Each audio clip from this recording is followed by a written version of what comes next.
witches. So today we're getting a little bit spooky. I tried to dress accordingly.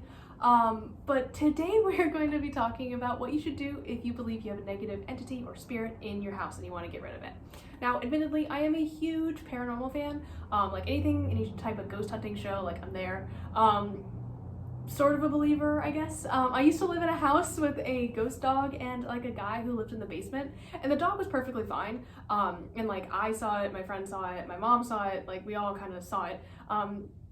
There was like a guy in the basement who just like gave us the creeps. Like nothing like malevolent happened, but it was definitely creepy. So yeah, today we are talking about getting rid of either of those types of ghosts.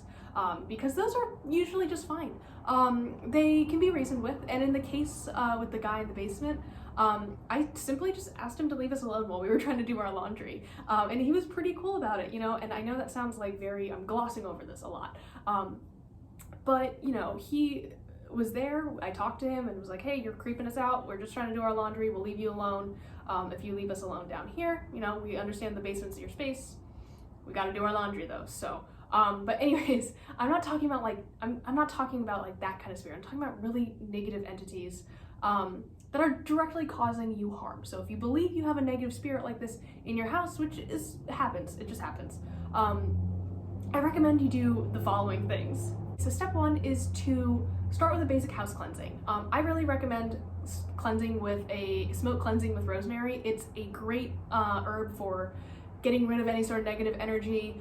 It could just be that there was some negative energy trapped in the house that needed to get out, and cleansing can kind of get that out, and hopefully you'll see the activity stop. So step number two, if that doesn't like work, I recommend doing a more intense house cleansing, and I will go over that soon, but that involves putting up wards, cleansing your space with smoke, with sound, with crystals, with blessed water, maybe moon water, and really defining that boundary between you and whatever spirit is in your house. Physically talking to the entity can really be a great way to set boundaries, and usually at this point, this is where I see the most like paranormal activity stopping, because it's just like, hey man, you're being mean, stop, like cut it out. I live here now, this is my house, stop it.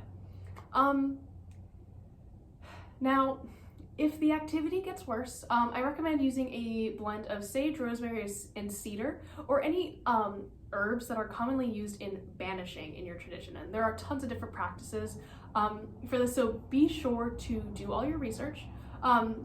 But basically open all the doors and windows that you can. If you have pets, you can keep the screens in place, I totally get that. And start walking the perimeter of your house, burning that sage, rosemary, and cedar bundle, and wafting it through each and every room, chanting something along the lines of, you are not welcome here, get out of my house, basically. That is not eloquent. You can come up with your own chant. A lot of people do rhymes. I'm not a big rhyme person because it helps me remember, but it makes me feel kind of hokey. But as you're walking, start telling the negative spirit to leave, and they are no longer welcome. And it's not allowed in your space. It's your space. You need to reclaim it. So whilst doing this, I really recommend having a protective talisman and maybe a protective black candle as well. So just really, really, really push that energy out. It's okay to get loud, to scream, to be like upset. I totally get it.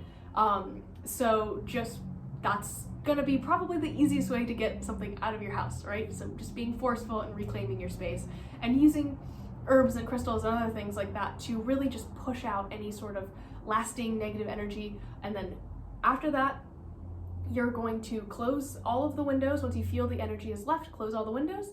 And step four, I guess, after you've chased out that negative energy, is to place wards in all four corners of your house. Or again, if you're in an apartment, I recommend putting one in every single room because there's different layouts, not necessarily four corners. And then cleanse the house one final time. And if you want to go that extra step, I would add black salt in the windowsills if possible. I know not everyone has a windowsill that they can do that in that it's like the inside of the window, I guess. I don't know what that's called. Is that a windowsill? I know like this is a windowsill, but window discourse, guys, that's what we're getting to. Great. Anyways, putting salt in between your windows really just like creates that physical barrier that a spirit cannot enter or can't come back or anything like that, and it keeps it all out and all the good stuff in. So definitely recommend kind of insulating your house with a blessed salt. So I know this was kind of an intense video. I'm talking really fast. So thank you for sticking with me, and let me know if you have any questions, and I'll be happy to answer them. I'll see you guys later. Bye.